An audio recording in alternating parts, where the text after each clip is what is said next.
Quand je revois les images de mon voyage en Floride, je ne regrette pas d'y être allé. En ce mois de janvier, on a pu profiter de la douceur floridienne alors qu'en France, l'hiver et le temps maussade battaient son plein. Mais je ne conseillerais pas l'état du sud des États-Unis à beaucoup de personnes et je vous explique pourquoi dans cette vidéo.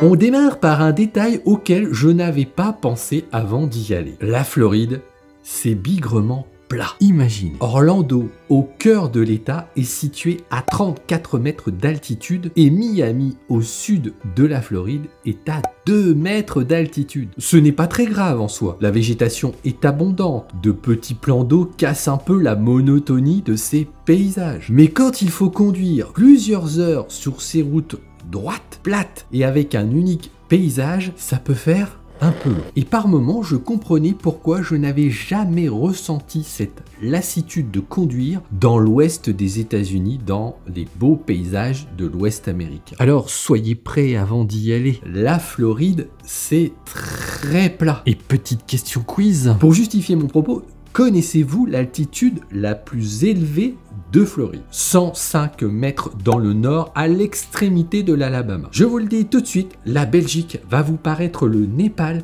en comparaison de la Floride.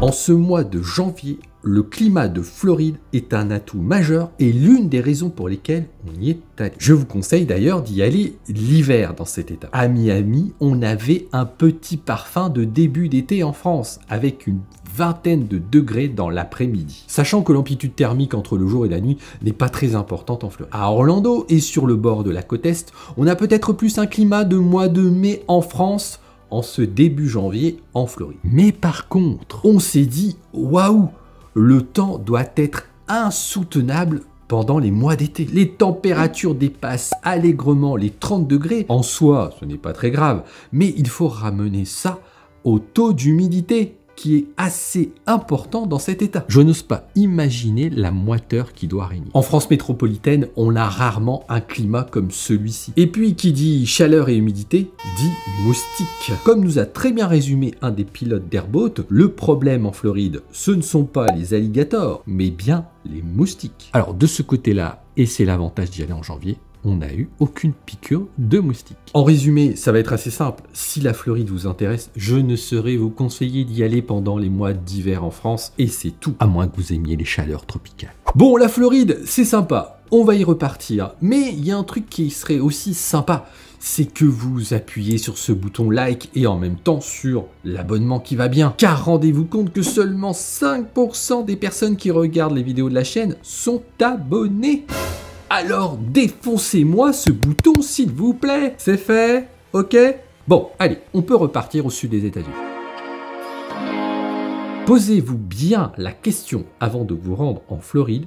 Qu'est-ce que vous voulez y faire? Vous aimez le farniente, les plages, le snorkeling, les activités aquatiques? On va dire c'est ok pour vous, vous pouvez partir. Vous avez l'intention aussi de faire des parcs d'attractions? Bon, allez, c'est ok, vous pouvez y aller. Mais selon moi, les bonnes raisons d'aller en Floride s'arrêtent quasiment là. Car si vous rêviez de faire de belles randonnées avec des paysages variés, oubliez. Vous rêvez à de grands espaces sauvages?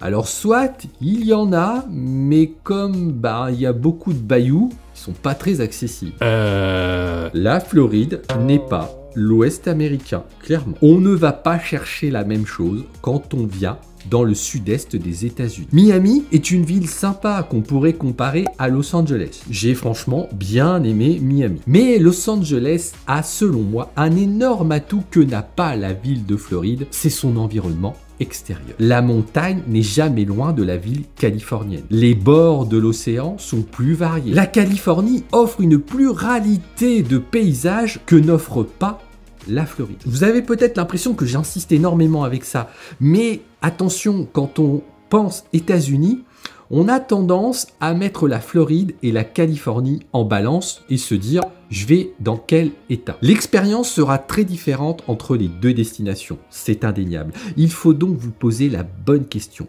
Qu'est-ce que vous venez chercher en Floride? On va maintenant détailler un peu plus la chose.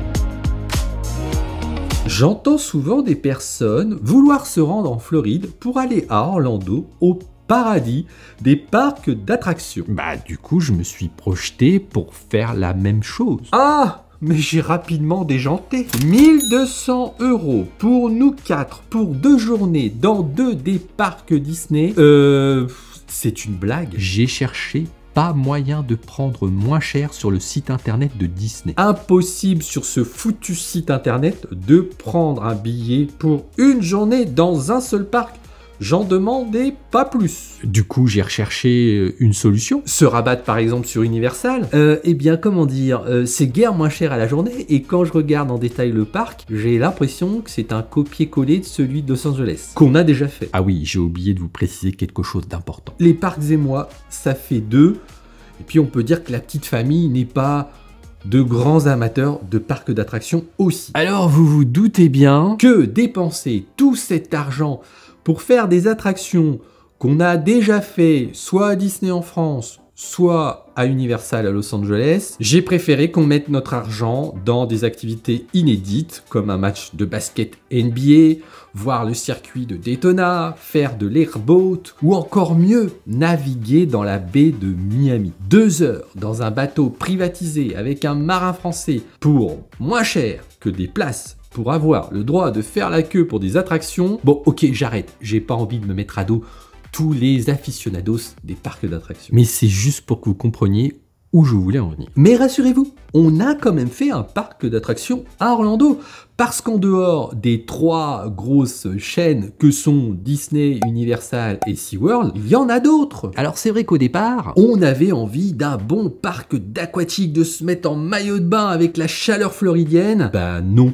parce qu'il n'a pas fait si chaud que ça pour avoir envie de se mettre en maillot de bain. Mais je me suis creusé la tête et j'ai voulu chercher quelque chose qui convienne à tout le monde. Nous sommes donc allés à l'un des 2 Fun Sport America d'Orlando. Un parc avec pas mal de pistes de karting, ce qui a beaucoup plu à mes 2 garçons. Mais surtout, ce que j'ai trouvé super, c'est que vous n'êtes pas obligé de payer pour pénétrer dans le parc. Cela ressemble plus à une fête foraine, mais quand même avec un ticket d'entrée global qui donne accès à la grande majorité des attractions. Et tout cela nous a à peine coûté le prix d'une place à Disney. Alors écoutez bien, que l'on soit bien d'accord, toute notre petite famille, on ne regrette absolument pas d'être allé en Floride. On a vu des coins sympas, on a profité de formidables levées de soleil, on a adoré passer un nouvel an en short t-shirt. C'était vraiment super. Mais je ne conseillerais pas la Floride à tout le monde pour une première expérience aux États-Unis. Ce pays est plutôt cher pour nous Français. Et si vous voulez profiter de cet état, eh bien, il va falloir aligner les billets parce que ça va vous coûter un bras si vous avez envie de faire tout ce que la Floride peut vous offrir. Ne comptez pas sur des randonnées sympas à faire pour diminuer le budget du voyage. Elles sont plutôt rares. Alors vous pouvez me dire, mais Stéphane, la plage et l'océan sont gratuits, eux, et cela te coûtera moins cher. Oui, certes. Mais dans ce cas, je me pose toujours la question si ça vaut le coup de faire 7700 km pour profiter de la plage et de l'océan. La plage, la baignade, Disney, on a déjà tout ça en France à quelques centaines de kilomètres de nous. Bon, puis un petit détail que je place ici parce qu'on parle de budget. J'ai découvert qu'il existait aux États-Unis des portions d'autoroute payantes. Alors ce sont des toutes petites sommes par-ci par-là, mais force est de constater que dans l'Ouest américain, eh bien pour le coup c'est totalement gratuit un peu de partout, sauf les ponts qui permettent de se rendre à San Francisco. C'est un tout petit exemple, c'est pas ça qui va faire un trou dans votre budget, mais il faut avoir en tête que la Floride, c'est peut-être encore plus cher qu'un autre état des États-Unis parce que la Floride vous propose beaucoup d'activités, mais qui sont souvent payant. Quoi qu'il en soit. Encore une fois, réfléchissez bien avant de vous décider pour partir en Floride. C'est le sens de cette vidéo. Et si vous souhaitez que je vous aide encore un petit peu plus avant de prendre votre décision définitive, eh bien rejoignez-moi dans l'une ou l'autre de ces vidéos. Allez, à tout de suite.